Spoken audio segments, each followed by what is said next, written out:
Senator Robin Traidora. Hala, ubos na ang kaban ng bayan. Yan mga kabayan, patungkol po riyan ang ating alamin at bibigyan ng komento ngayong araw na ito. Pero bago pong lahat, kung bago ka pa lang at di pa po nakapag-subscribe sa ating munting channel, please don't forget to subscribe at palike na rin po ng video ito. Maraming salamat po at ito na nga, simulan na po natin to. Sawana ang bayan ko sa maglakaw ng tao.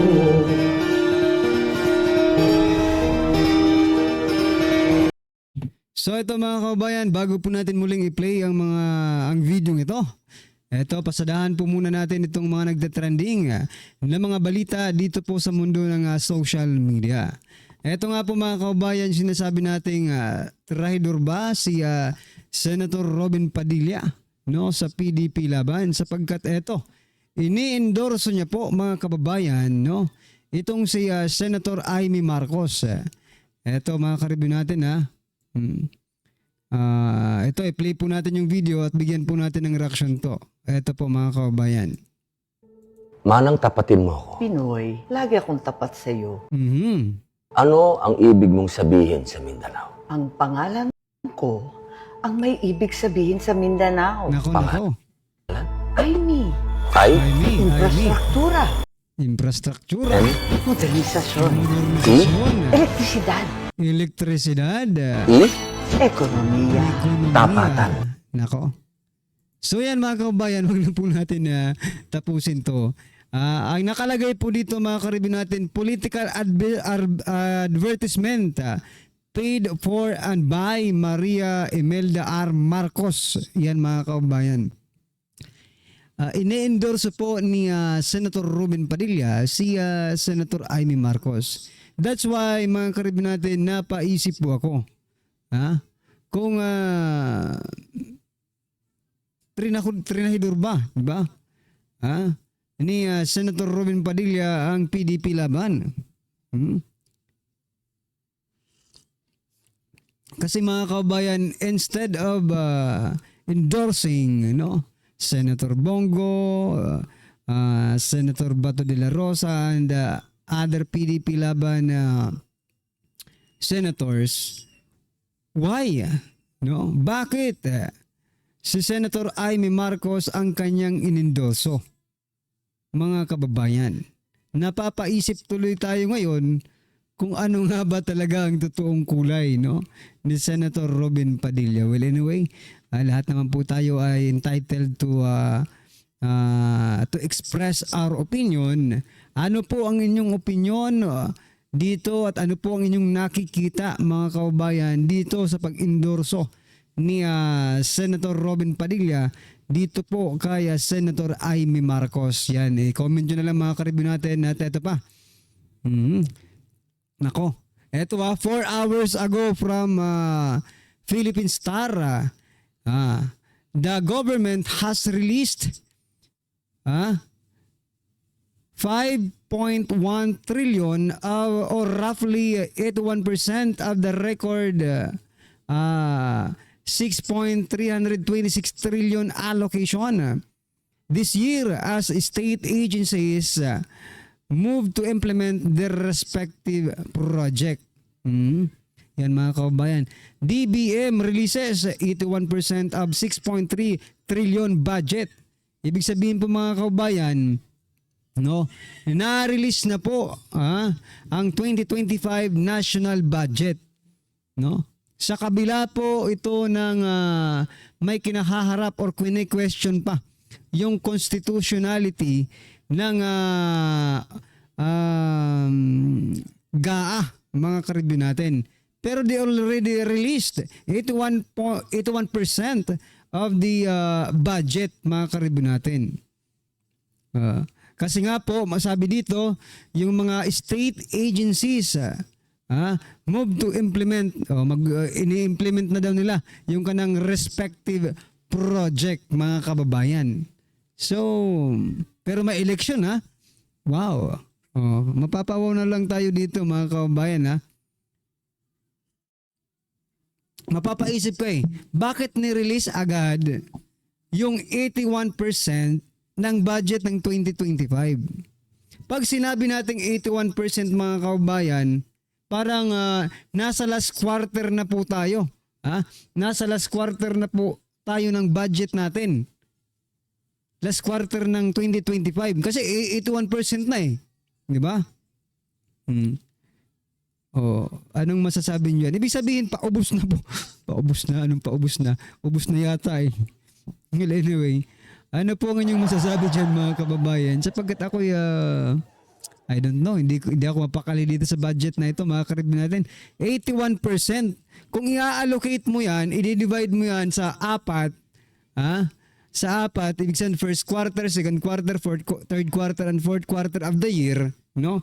81% is already sa fourth quarter na yan, mga kababayan. Ibig sabihin nito, talagang mangungutang na naman ng mangungutang ang gobyerno. Just to what? Ma-sustain yung quarterly na budget, mga kababayan. 'Di ba? Wala tayong magagawa. Sila po ang may sila po ang may hawak ng budget eh. Yan, mga karibo natin. Pero ito ang sabi dito. May nagsalita naman, mga kababayan, sino to? Teka lang, ito si Pablo Hernandez III. Sabi niya po, mga kababayan, Marcos admin, wala namang proyektong pinagagawa. Saan kaya dinadala ang inuutang? Nako po. Inanunsyo ng Bureau of Treasury na nitong nakalipas na buwan ng Pebrero 2025 ay nangutang ang Marcos administration ng 340 billion sa mga financial institution sa mundo.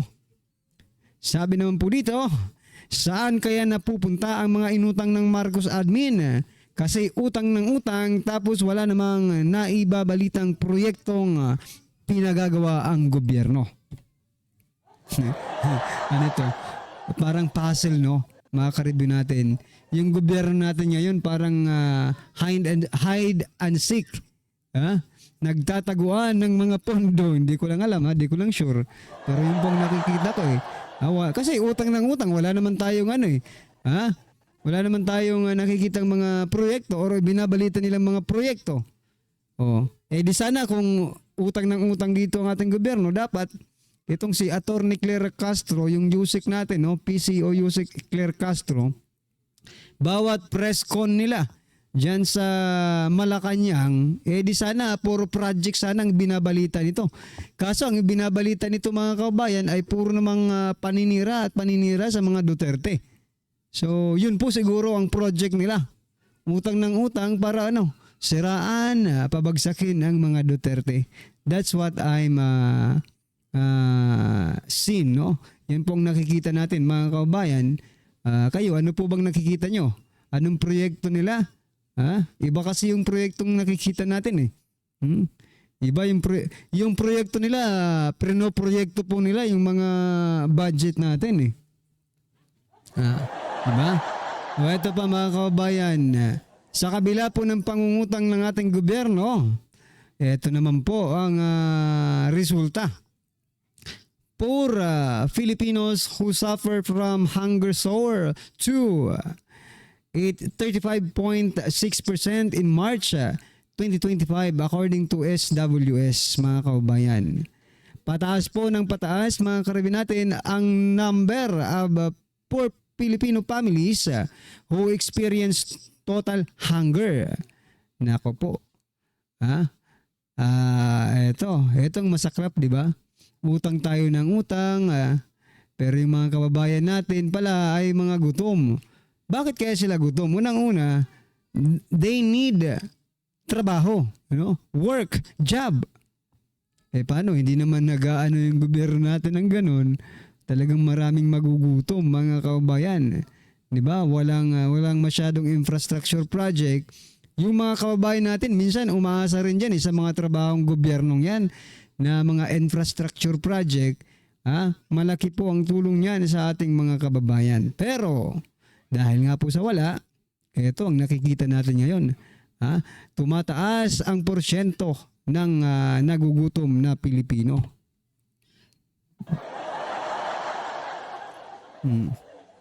Ano po ang inyong opinion? I-comment nyo na lang po. At ito pa mga kababayan. Sabi po ni Senator Alan Cayetano, I hope magkaroon ng chance na mag-usap si Senator Amy Marcos at si Senator Chis Escudero. It's not a matter of kung sino, or it's not a matter of sino ang tama o mali. It is what it is. Ang point ko lang, let's go to the next step. What will we do next? Yan mga kabayan, no? Tama rin naman eh. Kasi wala naman tayong magagawa kung anumang desisyon ninyo. Ang tanong, anong susunod ninyong gagawin? Para magkaroon ng hustisya ang illegal na pag-aresto kay former President Duterte. Ano ang inyong magagawa para maibalik dito si former President Duterte? Palagay ko wala silang gagawin eh. No? Yan ang opinion ko lang mga kababayan. This is about hearing lang naman ito eh. No? Nakita nyo na bang may na-contempt kung talagang seryoso sila? Wala eh. Ibig sabihin ito mga karabin natin, ano lang to, hearing lang ito, kung baga pakitang tao lang ito mga kababayan. Yan po ay opinion lang natin ha. Ewan ko lang sa iba. Ano sa palagay nyo? Pakitang tao lang ba ang nangyayaring hearing dito sa Senado? Mas mabuti pa yata sa sa Kamara. Seryoso po sila pagdating sa Duterte, mga kababayan, no? Seryoso po ang Kamara sa kanilang mga investigasyon. Kaso nga lang, puro Duterte lang din ang iniimbestigahan nila. Wala na silang ginawa kundi ever since na mag-start po yung administrasyon, wala na silang ginawa kung di puro Duterte na lang, di ba mga kababayan? Anyway, ano po ang inyong opinion dyan mga karibin natin? At ito, last po natin pag-uusapan at ipi-play na po natin yung video. Sabi po dito, gusto ko lang bigyan ng reaction to mga kababayan, no? Sabi po dito, News 5, Task Force bubuin para tutukan ang issue ng kidnapping. Sabi naman po dito sa caption ng nag-post no, na si Money Catcher. Paano nyo mariresolba kayo mismo ang mga kidnapper? Remember March 11 when you kidnap PRRD. Nako po. Oo nga naman no. Paano nila masosolve? Paano nila mariresolba ang kidnapping kung sila mismo ang nag-kidnap or mga kidnapper, mga kababayan? Because in the eye of every Filipino, ordinary Filipino, kidnapping po yung nangyari at ginawa nila kay former President Duterte, mga kababayan. Ano po ang inyong reaction dyan? I-comment nyo na lang po. At eto, pasadahan na po natin at i-play na po natin ang video ito at bigyan po natin ng reaksyon. Eto na po. Ito ang balitang dapat malaman ng taong bayan. Balitang viral ngayon sa mundo ng social media. Sa isinagawang pagdinig ng Senado, Senator Robin Padilla nagsalita na at binasag na ang katahimikan. Ito'y kaugnay sa di umano'y iligal na pag-aresto sa dating Pangulo na si Rodrigo Roa Duterte at tahasang sinampal ng katotohanan at kahihiyan si ang IDJ General na si Nicolas Torre III. Pero bago tayo magpatuloy mga kapanig, kung bago ka pa lamang sa aming channel, ay huwag kalimutang mag-like, subscribe at i-click ang notification bell para mas maging updated ka pa lalo sa lahat pa ng mga bagong videos na i-upload namin. At yun na nga mga kapanig, sa ikatlong pagkakataon sa muling pagdinig na isinagawa ng Senado at tungkol sa di umano iligal na pag-aresto at minadaling pagpapadala kay dating Pangulong Rodrigo Duterte sa dayuhang hukuman o ICC sa The Hague, Netherlands, Senator Robin Padilla hindi na napigilan pa at naglabas ng kanyang saloobin. At ngayon sa kauna-unahang pagkakataon, tila binasag na nito ang katahimikan at nagsalita na sa harap mismo ng Senado at sa mga taong di umano'y nagtraidor sa ating bansa at sa dating Pangulong Duterte matapos ang di umano'y iligal na pag-aresto dito at tahasang sinampal ng katotohanan katotohanan at kahihiyan ang CIDJ General na si Nicolas Torre III. Nang lumabas nga ang balitang ito ay umani agad ng samot-saring komento mula sa marami sa ating mga kababayan na kung saan ay marami nga sa kanila ngayon ang hindi napigilan ng kanilang sarili na maglabas ng kani-kanilang hinaing at komento sa mundo ng social media.